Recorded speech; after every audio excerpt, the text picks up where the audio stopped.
اگر کوئی نیک صالح شخص انہیں تنبیہ کرتا تو وہ کہتے جاؤ، ہمیں اناج کی کمی کا کوئی ڈر نہیں ہے، ہمارے پاس پھل، گندم اور میووں کی فراوانی ہے۔ ناظرین، جب اس قوم نے اللہ تعالیٰ کی نعمتوں کی ناقدری کی اور انبیاء کی دعوت کو قبول نہ کیا تو اللہ تعالیٰ نے ان پر عذاب بھیجا۔ یہ عذاب کیا تھا اور اس قوم کا انجام کیا ہوا یہ بھی آپ کو بتائیں گے، لیکن پہلے آپ کو ملکہ بلقیس کا واقعہ بتاتے ہیں، جسے ملکہ سبا کے نام سے بھی پکارا جاتا ہے۔ ناظرین، آپ کو بتاتے چلیں کہ قرآن پاک میں اس قوم کا واقعہ ایک پرندے کے حوالے سے بیان ہوا ہے جس کا نام ہدہد ہے۔ روایت بتاتی ہیں حضرت سلیمان علیہ السلام کو کسی موقع پر ہدہد کی ضرورت محسوس ہوئی۔ ہدہد کے متعلق مشہور ہے کہ جس مقام پر پانی سطح زمین سے نزدیک تر ہو اسے معلوم ہو جاتا ہے۔ اللہ بہتر جانتا ہے کہ انہیں یہی ضرورت تھی یا کچھ اور تھی، البتہ انہوں نے پرندوں کے لشکر میں ہدہد کو تلاش کیا لیکن وہ وہاں نہ ملا۔ آپ کو اس بات کا سخت رنج ہوا اور فرمایا کہ یا تو وہ اپنی غیر حاضری کی کوئی معقول وجہ پیش کرے ورنہ میں اسے سخت سزا دوں گا یا ذبح ہی کر ڈالوں گا۔ روایت کے مطابق تب حضرت سلیمان علیہ السلام کی سلطنت فلسطین، شرق اردن اور شام کے کچھ علاقے میں تھی۔ افریقہ میں بھی حبشہ اور مصر کا کچھ حصہ آپ کے زیر نگیں آ گیا تھا، لیکن جنوبی یمن کا علاقہ آپ کی سلطنت سے بہت دور تھا۔ ہدہد حضرت سلیمان کے لشکر سے غائب ہو کر یمن کے علاقے سبا میں پہنچ گیا تھا۔ یہاں کے لوگ تجارت پیشہ اور آسودہ حال تھے۔ کچھ دیر بعد ہدہد حضرت سلیمان کے پاس حاضر ہو گیا اور کہنے لگا کہ میں اہل سبا کے کچھ ایسے یقینی حالات معلوم کر کے آ رہا ہوں جن کی تاحال آپ کو کچھ خبر نہیں ہے، اور وہ یقینی خبر یہ ہے کہ سبا کا ملک ایک زرخیز و شاداب علاقہ ہے۔ ان لوگوں کو وہاں سب ضروریات زندگی وافر مقدار میں میسر ہیں۔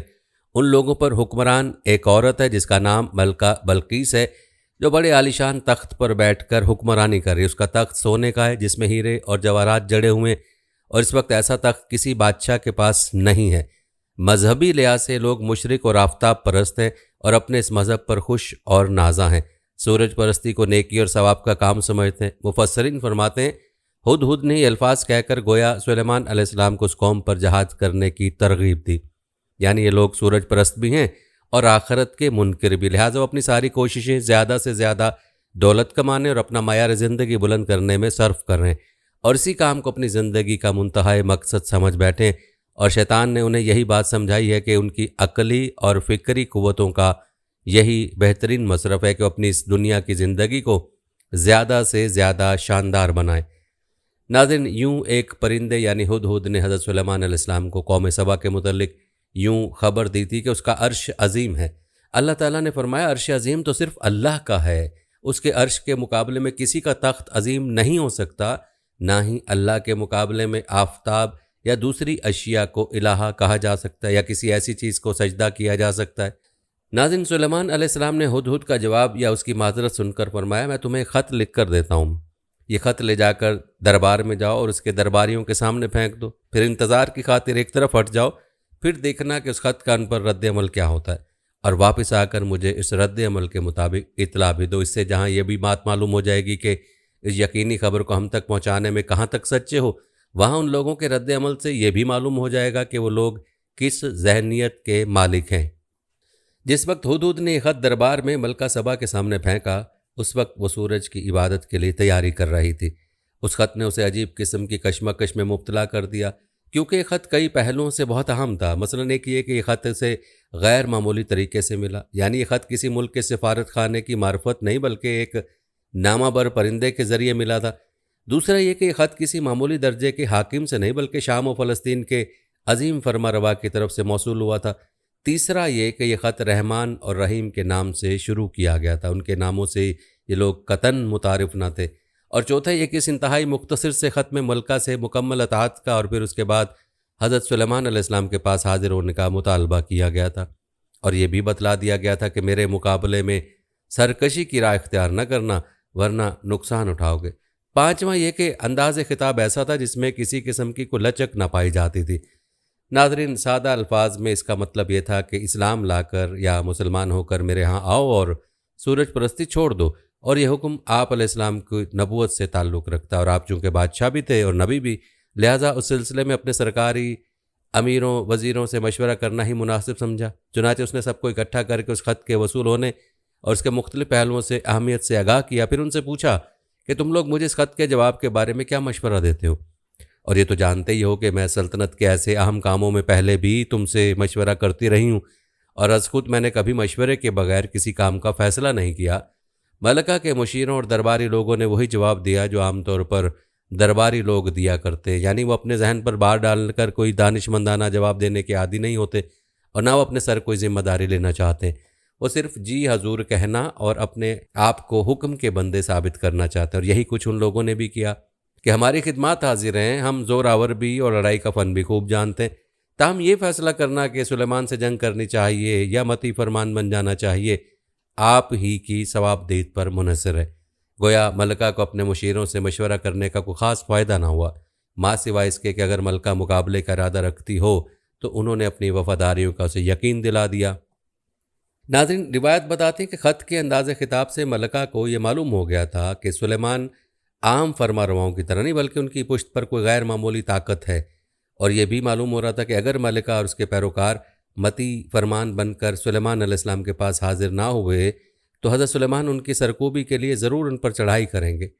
ناظرین، حضرت سلیمان یہ تو گوارا کر سکتے تھے کہ یہ لوگ سورج پرستی چھوڑ کر راہ راست پر آ جائیں تو ان سے کچھ تعرض نہ کیا جائے، مگر یہ گوارا نہ کر سکتے تھے کہ ان کے پاس اسباب و وسائل موجود ہونے کے باوجود ان کے قرب و جوار میں اس طرح اعلانیہ ملکی سطح پر شرک اور سورج پرستی ہوتی رہی۔ لہذا ملکہ کے خطرات کچھ مہم خطرات نہ تھے، اس نے ٹھیک اندازہ کر لیا تھا کہ ایک تو حضرت سلیمان ان کی سرتابی کی صورت میں ضرور ان پر چڑھائی کریں گے، اور دوسرا اس نے یہ بھی اندازہ کر لیا تھا کہ حضرت سلیمان کے لشکروں کے مقابلے میں ان میں مقابلے کی تاب نہیں ہے۔ لہٰذا اس نے خاموشی کے انجام سے اپنے مشیروں کو متنبہ کرتے ہوئے کہا کہ دنیا میں اکثر یوں ہی ہوتا آیا ہے کہ جب کوئی بادشاہ کسی ملک کو فتح کرتا ہے تو سب سے پہلے اس ملک کے وسائل معاش پر قبضہ کر کے اس ملک کو مفلس و کلاش بنا دیتا ہے، پھر وہاں کے سرکردہ لوگوں کو کچل کر ان کا زور ختم کر دیتا ہے تاکہ وہ دوبارہ کبھی اس کے مقابلے کی بات بھی نہ سوچ سکیں۔ اس طرح وہ اس مفتوحہ ملک کے تمام سیاسی، تمدنی اور معاشی وسائل پر قبضہ کر کے اس ملک کی طاقت کو عملاً ختم کر کے اپنی طاقت میں اضافہ کر لیتا ہے، جس کا نتیجہ یہ ہوتا ہے کہ اکابرین مملکت یا تو موت کے گھاٹ اتار دیے جاتے ہیں یا پھر انہیں ذلیل و رسوا ہو کر رہنا پڑتا ہے۔ لوٹ کھسوٹ اور قتل و غارت عام ہوتا ہے، اور بسا اوقات شہروں کو آگ لگا دی جاتی ہے، اور عام حالات میں ایسے ہی نتائج متوقع ہیں۔ ناظرین، ملکہ کی اس تقریر سے یہ تو صاف واضح تھا کہ وہ مقابلے کے لیے تیار نہیں، مگر وہ فوری طور پر متی فرمان ہونے پر بھی آمادہ نہ تھی۔ لہٰذا اس نے ایک دانشمندانہ قدم اٹھاتے ہوئے درمیانی راستہ اختیار کیا، جو یہ تھا کہ حضرت سلیمان کے پاس ایک وفد بھیجا جائے اور ساتھ کچھ تحفے تحائف بھی بھیجے جائیں۔ ان لوگوں کے رد عمل سے ان کی ذہنیت پوری طرح واضح ہو جائے گی۔ چنانچہ اس نے ہدیے کی صورت میں بہت سامان و دولت، کچھ سونے کی اینٹیں اور کچھ نوادرات بھیجے، اور وفد کے لیے ایسے آدمی انتخاب کیے جو بہت خوبصورت تھے، اور اس سے دراصل وہ حضرت سلیمان کا امتحان لینا چاہتی تھی وہ کس قسم کی اشیاء کا شوق رکھتے ہیں، نیز یہ کہ اگر وہ دنیا دار بادشاہ ہے تو تحائف قبول کر لے گا، اس صورت میں اس سے جنگ بھی لڑی جا سکتی ہے، اور نبی ہے تو تحفے قبول نہیں کرے گا، نہ اس سے مقابلہ ممکن ہوگا۔ جب یہ وفد تحائف لے کر حضرت سلیمان علیہ السلام کے پاس حاضر ہوا تو آپ نے یہ تحفے قبول کرنے سے انکار کر دیا اور انہیں واضح طور پر بتلا دیا کہ مال و دولت سے مجھے کچھ غرض نہیں، نہ ہی میں مال و دولت کی رشوت لے کر اپنے ارادے سے باز رہ سکتا ہوں۔ میں یہ دولت لے کر کیا کروں گا؟ وہ تو میرے پاس پہلے ہی تم سے بہت زیادہ موجود ہے، یہ تمہارے تحفے تمہیں ہی مبارک ہو۔ اور فرمایا تمہارے لیے صرف دو صورتیں ہیں کہ تم مسلمان ہو کر میرے پاس آ جاؤ، اس صورت میں تمہارے ملک تمہارے ہی پاس رہے گا، مجھے کوئی اپنی سلطنت بڑھانے کا شوق نہیں ہے، بلکہ میں شرک کا استحصال کر کے تمہیں اللہ کا فرمانبردار بنانا چاہتا ہوں۔ ورنہ پھر دوسری یہ صورت ہے کہ ہم تم لوگوں پر ایک پرزور حملہ کریں گے جس کی تم تاب نہ لا سکو گے، اس صورت میں تمہارا جو حشر ہو سکتا ہے وہ تم خود ہی سمجھ سکتے ہو۔ ناظرین، کہتے ہیں جب یہ وفد واپس آیا اور تحائف کی واپسی اور حضرت سلیمان سے گفتگو کی تفصیلات ملکہ سبا نے سنی تو انہیں اچھی طرح معلوم ہو گیا کہ حضرت سلیمان کوئی دنیا دار بادشاہ نہیں، وہ آپ کی شان و شوکت اور اس کے ساتھ ساتھ خدا ترسی کے قصے پہلے بھی سن چکی تھی۔ تحائف کی واپسی اور وفد کے تاثرات نے مزید تائید کر دی، لہٰذا ملکہ سبا نے یہی مناسب سمجھا کہ ایسے پاکیزہ سیرت بادشاہ کے حضور خود حاضر ہونا چاہیے۔ چنانچہ اس نے حضرت سلیمان علیہ السلام کو یروشلم میں عنقریب اپنے حاضر ہونے کی اطلاع بھیج دی۔ جب حضرت سلیمان علیہ السلام کو ملکہ سبا کے آپ کے ہاں آنے کی اطلاع مل گئی تو آپ نے چاہا کہ ملکہ سبا کا وہی تخت جس کے متعلق ہدہد نے کہا تھا کہ وہ بڑا عظیم الشان ہے، اس کے آنے سے پہلے یہاں اپنے پاس منگوا لیا جائے۔ یاد رہے کہ جنات آپ علیہ السلام کے تابع فرمان تھے اور وہ یہ کام کر بھی سکتے تھے۔ اس سے حضرت سلیمان کا مقصد یہ تھا کہ تبلیغ کے ساتھ ساتھ ملکہ کو کوئی ایسی نشانی بھی دکھلا دی جائے جس سے ملکہ پر پوری طرح واضح ہو جائے کہ وہ محض ایک دنیا دار فرما روا نہیں بلکہ اللہ نے انہیں بہت بڑی نعمتوں اور فضیلتوں سے نوازا ہے، اور اسے یقین ہو جائے کہ آپ صرف ایک سلطنت کے فرما روا نہیں بلکہ اللہ کے نبی بھی ہیں۔ ناظرین، یاد رہے کہ آپ علیہ السلام کے دربار میں انسان، جن اور پرند سب حاضر ہوتے تھے۔ آپ نے سب درباریوں کو مخاطب کر کے پوچھا، تم میں سے کون ہے جو ملکہ سبا کے یہاں پہنچنے سے پہلے پہلے اس کا تخت یہاں اٹھا لائے؟ ایک بھاری قد و قامت والا جن بول اٹھا، آپ تو ملکہ کے آنے سے پہلے کی بات کرتے ہیں، میں اس تخت کو آپ کے یہ دربار برخاست کرنے سے پہلے پہلے یہاں آپ کے پاس لا سکتا ہوں، مجھ میں ایسی طاقت ہے۔ علاوہ ازیں میں اس تخت کے قیمتی جواہر و ہیرے وغیرہ چراؤں گا بھی نہیں، پوری ایمانداری کے ساتھ وہ تخت آپ کے پاس لا حاضر کروں گا۔ اب اس دیو ہیکل کی بات ختم نہ ہونے پائی تھی کہ دربار میں ایک اور شخص بول اٹھا کہ میں اس تخت کو کم سے کم وقت میں آپ کے پاس لا سکتا ہوں۔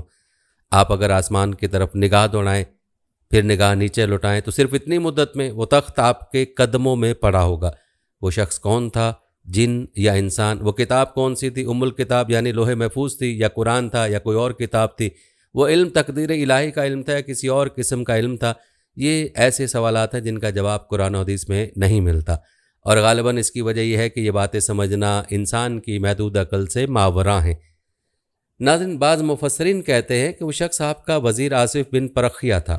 کتاب سے مراد کتاب سماوہ ہے، اور اسم اعظم یا اللہ کے اسماء اور کلام اللہ کی تاثیر سے واقف تھا۔ لیکن یہ سب قیاس آرائیاں ہیں۔ البتہ نتیجہ قرآن نے واضح طور پر یہ بتلا دیا کہ وہ شخص اپنے دعوے میں بالکل سچا تھا، اور فی الواقع اس نے چشمہ زدن میں ملکہ بلقیس کا تخت حضرت سلیمان علیہ السلام کے پاس لا حاضر کیا تھا۔ ناظرین، ملکہ بلقیس جب حضرت سلیمان کے دربار میں پہنچی تو اسے تخت دکھا کر پہلا سوال ہی یہ کیا گیا کہ کیا تمہارے پاس بھی ایسا تخت ہے؟ وہ بڑی عقل مند عورت تھی، اس نے فوراً پہچان لیا کہ تخت اسی کا ہے، البتہ اس میں کچھ تبدیلیاں کر لی گئی ہیں، لہٰذا اس نے جواب بھی سوال کے مطابق دیتے ہوئے کہا کہ یہ تو بالکل ویسا ہی لگتا ہے۔ اگر اس سے یہ سوال کیا جاتا کہ کیا یہ تیرا تخت ہے، تب وہ یہ جواب دیتی کہ ہاں یہ میرا ہی تخت ہے۔ اس امتحان سے حضرت سلیمان نے اس کی عقل مند ہونے کا اندازہ کر لیا۔ اس سوال کے بعد جب بات سلیمان علیہ السلام اسے سمجھانا چاہتے تھے، اس نے خود ہی اظہار کر دیا اور کہنے لگی، یہ عرش کا یہاں لانے کا کام واقعی معجزانہ ہے جو آپ کی نبوت پر دلیل ہے، لیکن ہمیں تو اس سے پہلے ہی آپ کے متعلق بہت کچھ معلومات حاصل ہو چکی ہیں اور ہم آپ کے تابع فرمان بن کر ہی یہاں آئے۔ یہ بلقیس کی عقل کا دوسرا امتحان تھا۔ حضرت سلیمان علیہ السلام نے اپنے محل کا صحن کچھ اس انداز سے بنوایا تھا جس کے اوپر شیشہ جڑا ہوا تھا، لیکن جب کوئی شخص محل میں داخل ہوتا تو اس کا زاویہ نگاہ ایسا ہوتا تھا کہ اسے وہ صحن ایک گہرا پانی کا حوض معلوم ہوتا تھا جس میں پانی لہریں مار رہا ہو۔ اس کی کیفیت کچھ ایسی تھی جیسے کسی دور سے دیکھنے والے کو ریت کا تودا یا سراب ٹھاٹھیں مارتا ہوا پانی نظر آتا ہے۔ آپ نے بلقیس سے فرمایا کہ چلو اب محل میں چلیں۔ بلقیس نے جب صحن کا اس نظارہ دیکھا تو اسے پانی کا گہرا حوض سمجھ کر اپنی پنڈلیوں سے اپنے پائنچے اٹھا لیے۔ تب سلیمان علیہ السلام نے اسے بتلایا کہ پائنچے اوپر چڑھانے کی ضرورت نہیں، یہ پانی کا حوض نہیں بلکہ شیشے کا چکنا فرش ہے۔ گویا وہ اس امتحان میں دھوکہ کھا گئی، یعنی جس طرح میں نے شیشے کے صحن کو پانی کا لہریں مارنے والا گہرا حوض سمجھ کر غلطی کھائی ہے، اسی طرح میں اور میری قوم سورج کی چمک اور دمک دیکھ کر اسے معبود سمجھنے لگی، تو یہ بھی ہماری فاش غلطی اور اپنے آپ پر ظلم تھا۔ ناظرین، بلقیس جو اللہ رب العالمین پر ایمان لائی تو یہ اس کی بصیرت تھی، اور کئی واقعات پہلے ایسے گزر چکے تھے جن سے اسے یہ یقین ہوتا جا رہا تھا کہ سلیمان علیہ السلام واقعی حق پر ہیں اور اللہ کے نبی ہیں، اور اس کے مذہب کی بنیاد باطل پر ہے۔ سب سے پہلے تو اس نے خط کے مضمون سے یہ نتیجہ اخذ کیا تھا کہ اس قسم کا خط بھیجنے والا کوئی عام فرمانروا نہیں ہو سکتا۔ پھر جس نامہ بر یعنی ہدہد کے ذریعے اسے خط پہنچا تھا وہ بھی ایک غیر معمولی بات تھی، اور تحائف کی واپسی سے بھی اس نے یہ اندازہ لگا لیا تھا کہ وہ کوئی دنیا دار فرما روا نہیں، نیز یہ کہ وہ کبھی اس کے مقابلے کی تاب نہ لا سکے گی۔ پھر تحائف لانے والے وفد نے جو عظیم فرما روا کے منکسرانہ مزاج اور پاکیزہ سیرت کے حالات بیان کیے تھے تو ان باتوں سے بھی وہ شدید متاثر ہو چکی تھی۔ پھر جب وہ حضرت سلیمان کے پاس پہنچی تو جس تخت کو اپنے پیچھے چھوڑ کر آئی تھی اسے اپنے سامنے پڑا دیکھ کر وہ حضرت سلیمان کی نبوت کی دل سے قائل ہو چکی تھی۔ اب محل میں داخلے کے وقت جس چیز نے اسے سب سے زیادہ متاثر کیا وہ یہ چیز تھی کہ اتنا بڑا فرمانروا جس کے پاس اس سے کئی گنا زیادہ مال و دولت اور عیش و عشرت کا سامان موجود ہے، وہ اس قدر اللہ کا شکر گزار اور منکسر المزاج اور متواضع بھی ہو سکتا ہے۔ ان سب باتوں نے مل کر اسے مجبور کر دیا کہ وہ حضرت سلیمان کے سامنے اب برملا اپنے ایمان لانے کا اعلان کر دے۔ اور یوں ملکہ بلقیس نے حضرت سلیمان کی پیروی اختیار کر لی اور اللہ کی ذات پر ایمان لے آئی۔ ناظرین، یہ تھا واقعہ ملکہ بلقیس کا جو اس قوم سبا سے تعلق رکھتی تھی، جس کا ہم تذکرہ کر رہے تھے۔ اور پہلے بھی ذکر ہو چکا کہ ملکہ بلقیس یعنی ملکہ سبا کے ایمان لانے کے بعد یہ قوم کافی عرصے تک توحید پرست رہی، لیکن وقت گزرنے کے ساتھ یہ قوم دوبارہ سے مشرک ہو گئی اور اس قوم نے اللہ تعالیٰ کی نعمتوں کی ناقدری شروع کر دی، جس کا تذکرہ آپ ملاحظہ کر چکے ہیں۔ آئیے اب آپ کو بتاتے ہیں کہ اس قوم نے جب سرکشی کی تو اس کا انجام کیا ہوا۔ ناظرین، روایت بتاتے ہیں کہ قوم سبا کی طرف وقتاً فوقتاً 13 نبی مبعوث کیے گئے تھے، جن میں سے ایک پیغمبر حضرت سلیمان علیہ السلام بھی تھے۔ ان پیغمبروں کا تفصیلی تذکرہ کسی بھی تاریخی حوالے میں موجود نہیں ہے، البتہ ان انبیاء نے ان لوگوں کو خدا کا شکر بجا لانے کی تلقین کی، انہیں راہ راست پر آنے کی نصیحت کی اور بے جا اسراف سے توبہ کرنے کو کہا۔ لیکن باقی سرکش قوموں کی طرح اس قوم نے بھی انبیاء کی دعوت کو رد کر دیا۔ اللہ نے اس قوم کو کافی مہلت دی، لیکن یہ کفران نعمت پر قائم رہے، لہٰذا اللہ تعالیٰ نے ان کی گرفت کرنے کا فیصلہ کیا۔ ان کے جرم کی پاداش میں ان پر اندھے چچندروں کو مسلط کر دیا گیا۔ ان صحرائی چچندروں اور چوہوں نے مارب ڈیم کا رخ کیا اور اس کے بند کو نیچے سے کھودنا شروع کر دیا اور اس کے نیچے سوراخ کرتے چلے گئے۔ چوہوں نے بند کے نیچے چھوٹے بڑے سوراخ جگہ جگہ کر دیے اور بند کو کھوکھلا کر دیا۔ دوسری جانب بارشیں زیادہ ہوئیں، جن کی وجہ سے سیلاب آ گیا اور اس بند میں پانی بہت زیادہ اکٹھا ہو گیا۔ اچانک بند کی دیواریں ٹوٹیں، اس سے ایک بہت بڑا سیلاب آیا، جس میں تمام دیہات، آبادیاں، مال مویشی، باغات، کھیتیاں، ان کے محل اور گھر پانی میں غرق ہو کر نابود ہو گئے۔ ان کے باغات اور زراعت میں سے صرف بیری کے درخت اور کچھ جھاڑیاں بچی تھیں۔ خوش الحان پرندے وہاں سے کوچ کر گئے تھے، جبکہ الوؤں اور کووں نے قوم سبا کے کھنڈرات میں اپنے گھونسلے بنائے تھے۔ ناظرین، اس بات کا تذکرہ سورہ سبا کی آیت نمبر 15 اور 16 میں ملتا ہے، اور آخر میں سورہ سبا کی آیت نمبر 17 میں قرآن کریم اس واقعے کا یوں نتیجہ نکالا ہے: یہ ہم نے ان کی ناشکری کی سزا دی ہے اور ہم ناشکروں کے علاوہ کسی کو سزا نہیں دیتے ہیں۔ ناظرین، یوں اللہ تعالیٰ نے اس قوم کی ناشکری اور اس کی سرکشی کی وجہ سے اس کو اپنے عذاب کا مزہ چکھایا اور اس قوم کو اس کے باغات سمیت غرق کر کے صفائے ہستی سے مٹا دیا۔ ناظرین، اس واقعے میں ہمارے لیے یہی سبق ہے کہ ہم اللہ کی نعمتوں کی ناقدری نہ کریں اور کفران نعمت نہ کریں، ورنہ اللہ تعالیٰ ہم سے بھی یہ نعمتیں چھین لے گا۔ ناظرین، قوم سبا کا تفصیلی تذکرہ ہم نے آپ کے گوش گزار کیا ہے۔ اب آپ کو حضرت سلیمان علیہ السلام کے معجزات کے حوالے سے دلچسپ حقائق بتا دیں، لہٰذا ویڈیو کو آپ نے سکپ نہیں کرنا اور آخر تک لازمی دیکھنا ہے۔ ناظرین، یاد رہے کہ حضرت سلیمان علیہ السلام اللہ تعالیٰ کے برگزیدہ نبی اور حضرت داؤد علیہ السلام کے فرزند ارجمند ہیں۔ والد کے انتقال کے بعد کم عمری ہی میں تخت نشین ہو گئے۔ آپ کی بادشاہت ایک مثالی بادشاہت تھی، کیونکہ یہ بادشاہت صرف انسانوں پر محدود نہیں تھی، بلکہ یہ بادشاہت جنات پر، ہواؤں پر، چرند پرند پر اور دنیا کی ہر چیز پر تھی۔ آپ علیہ السلام کو اللہ تعالیٰ نے جانوروں کی بولیوں کا علم بھی عطا فرما رکھا تھا۔ یہی وجہ ہے کہ آپ علیہ السلام کی زندگی سے جڑے بہت سے واقعات بڑے ہی دلچسپ ہیں۔ ناظرین، آئیے پہلے آپ کو حضرت سلیمان علیہ السلام کی حسب نسب کے بارے میں بتاتے ہیں۔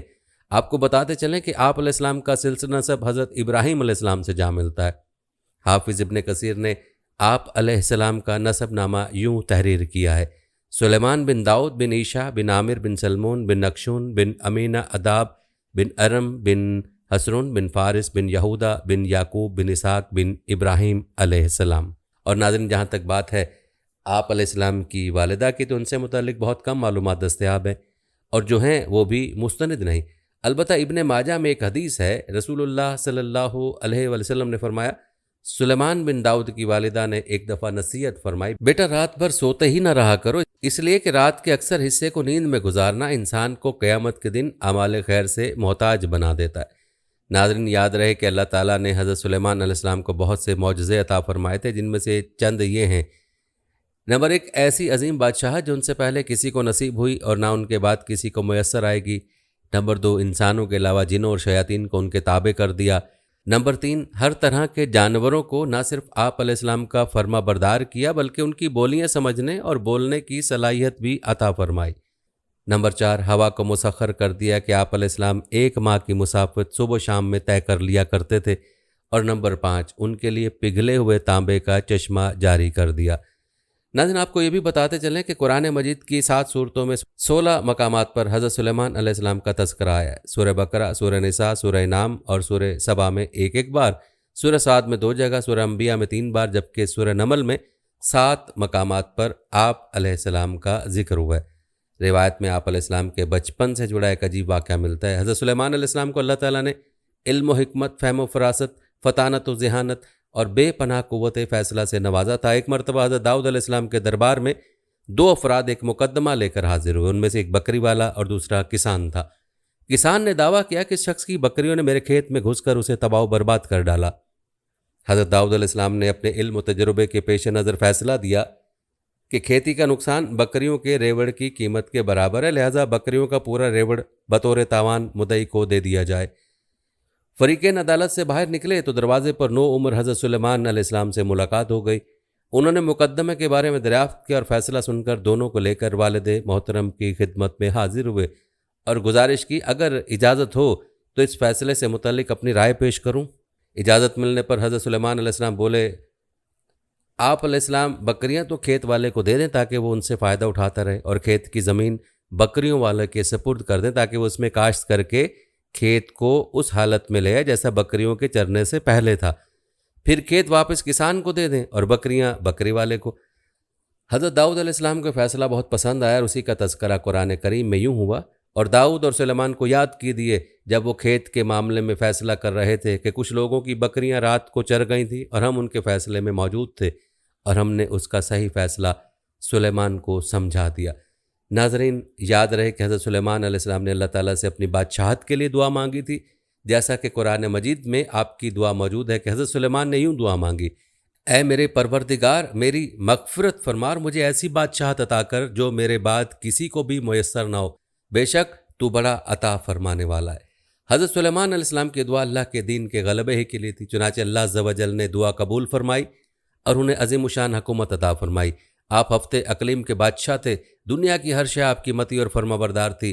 ہوا کو حکم دیتے تو مہینوں کا سفر گھنٹوں میں طے کر دیتی، چرند پرند ہر حکم کے تابعداری کے لیے حاضر ہوتے، سرکش جنات ہر وقت ہاتھ باندھے احکامات کی بجاوری کے لیے تیار رہتے، اور شیاطین زنجیروں میں جکڑے رہتے، جیسے کہ سورہ انبیاء میں ارشاد ہے، اور ہم نے تیز ہوا سلیمان کے تابع کر دی جو ان کے حکم سے اس ملک میں چلتی تھی جس میں ہم نے برکت دی تھی، یعنی ملک شام، اور ہم ہر چیز سے باخبر ہیں۔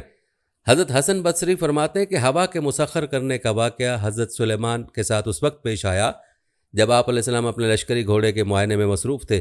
اس اثنا میں آپ کی عصر کی نماز فوت ہو گئی، چونکہ اس غفلت کا سبب گھوڑے بنے تھے، لہٰذا انہوں نے اپنے خوبصورت اور بیش بہا گھوڑوں کو ذبح کر دیا۔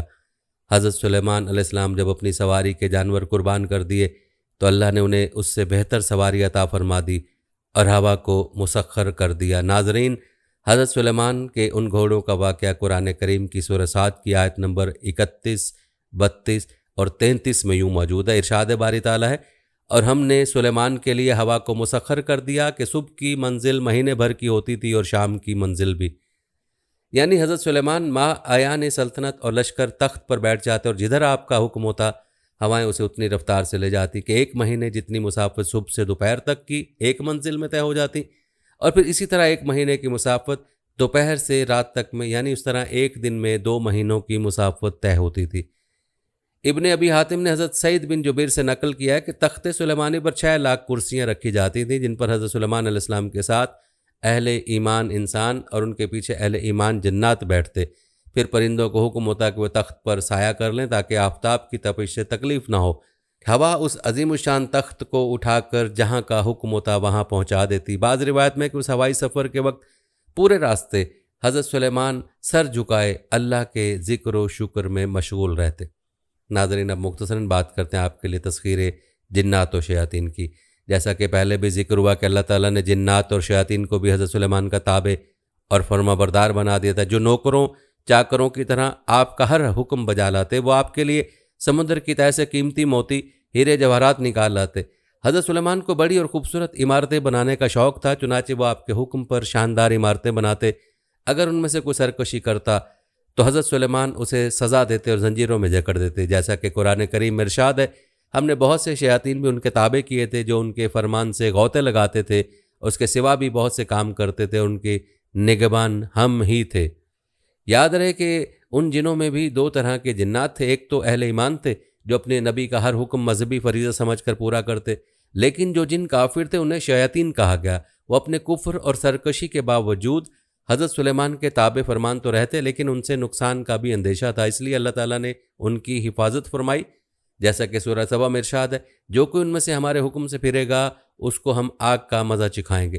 مفسرین فرماتے ہیں کہ اللہ تعالیٰ نے ایک فرشتہ مقرر فرما دیا تھا جس کے ہاتھ میں آگ کا سونٹا ہوتا، جو جن حضرت سلیمان کے حکم سے سرتابی کرتا، فرشتہ اسے سونٹا مارتا جس سے وہ جل کر بھسم ہو جاتا۔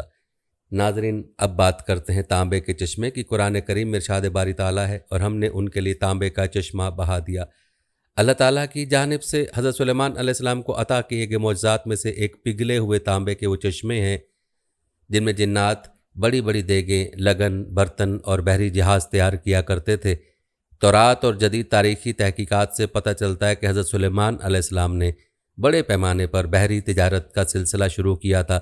ایک طرف عسیون جابر سے ان کے تجارتی جہاز بحر احمر میں یمن اور دوسرے جنوبی و مشرقی ممالک کی طرف جاتے، اور دوسری طرف بحر روم کی بندرگاہوں سے ان کا بیڑا، جسے بائبل میں ترسی بیڑا کہا گیا، مغربی ممالک کی طرف جایا کرتا تھا۔ کہا جاتا ہے کہ عسیون جابر میں ان کے زمانے کی ایک عظیم الشان بھٹی ملی ہے۔ آثار قدیمہ کے ماہرین کا اندازہ ہے کہ یہاں ادوم کے علاقے عربہ کی کانوں سے خام لوہا اور تانبا لایا جاتا اور اس بھٹی میں پگھلا کر اسے دوسرے کاموں کے علاوہ جہاز سازی میں بھی استعمال کیا جاتا تھا۔ اس سے قرآن مجید کی آیت کا مفہوم واضح ہوتا ہے جو سورہ سبا میں حضرت سلیمان کے متعلق آئی ہے کہ ہم نے ان کے لیے پگھلی ہوئی دھات کا چشمہ بہا دیا۔ ناظرین، اب بات کرتے ہیں آپ علیہ السلام کے جانوروں کی بولیوں کے علم کی۔ یاد رہے کہ اللہ تعالیٰ نے حضرت سلیمان کو تمام جانوروں حتیٰ کہ چیونٹیوں تک کی بولیوں کے علم سے نوازا تھا، جس کا تذکرہ قرآن پاک میں یوں آتا ہے، اے لوگو، ہمیں یعنی حضرت سلیمان کو پرندوں کی بولیاں سکھائی گئی ہیں، سورہ نمل میں۔ اور اسی سورہ مبارکہ میں ذکر ہے کہ ایک مرتبہ حضرت سلیمان اپنے لاؤ لشکر کے ساتھ ایک ایسے میدان سے گزرے جہاں چیونٹیوں کی بڑی بستی تھی۔ چیونٹیوں کی ملکہ نے جب لشکر کو دیکھا تو کہا، اے چیونٹیوں، اپنے گھروں میں گھس جاؤ، کہیں ایسا نہ ہو کہ حضرت سلیمان اور ان کا لشکر تمہیں پیروں تلے رونڈ ڈالے اور انہیں روندنے کی خبر بھی نہ ہو۔ یہ بات سن کر حضرت سلیمان علیہ السلام مسکرا دیے اور اللہ کا شکر بجا لائے اور کہنے لگے، اے میرے رب، مجھے توفیق عنایت کر کہ جو احسان تو نے مجھ پر اور میرے والدین پر کیے ہیں ان کا شکر کروں اور ایسے نیک کام کروں کہ تو ان سے خوش ہو جائے اور مجھے اپنی رحمت سے اپنے نیک بندوں میں داخل فرما۔ سورہ نمل میں ہے۔ حضرت سعدی فرماتے ہیں کہ حضرت سلیمان علیہ السلام کے عہد میں قحط پڑا تو آپ نے لوگوں کو نماز استسقاء کے لیے نکلنے کا حکم دیا۔ جب وہ نماز پڑھنے میدان میں گئے تو وہاں ایک چیونٹی اپنے قدموں پر کھڑی دعا کر رہی تھی، اے اللہ، میں بھی تیری مخلوق ہوں، ہمارا بھی تیرے فضل کے بغیر چارہ نہیں، اے اللہ ان پر بارش برسا دے۔ یہ سن کر آپ علیہ السلام واپس آ گئے اور لوگوں کو کہا کہ اب بارش ہو جائے گی۔ ناظرین، چونکہ سلیمان علیہ السلام جانوروں اور پرندوں کی بولی جانتے تھے، اس لیے آپ علیہ السلام کے بہت سے اس طرح کے واقعات منقول ہیں جو انتہائی دلچسپ ہیں اور جن میں انسان کے لیے سبق بھی موجود ہے۔ ایک اور واقعہ چونٹی کے حوالے سے یہ بھی آپ کے گوش گزار کرتے ہیں۔ روایت بتاتے ہیں کہ ایک دن حضرت سلیمان علیہ السلام دریا کے کنارے بیٹھے ہوئے اللہ کی قدرت کے نظارے فرما رہے تھے تو دیکھا کہ ایک چیونٹی آئی جس کے منہ میں ایک دانہ تھا، رزق تھا، اور یہ اس خوراک کو، اس دانے کو لے کر دریا کے کنارے جا رہی تھی۔ حضرت سلیمان یہ سب دیکھ رہے تھے کہ چونٹی چلتے چلتے آہستہ آہستہ اپنی رفتار سے چلتے ہوئے دریا کے کنارے جا پہنچی۔ اس دوران ایک عجیب واقعہ آپ علیہ السلام نے دیکھا کہ جب یہ چونٹی دریا کے پاس پہنچی تو دریا میں سے ایک مینڈک باہر آیا اور منہ کھولا، چیونٹی اس کے منہ میں چلی گئی اور مینڈک واپس دریا میں چلی گئی۔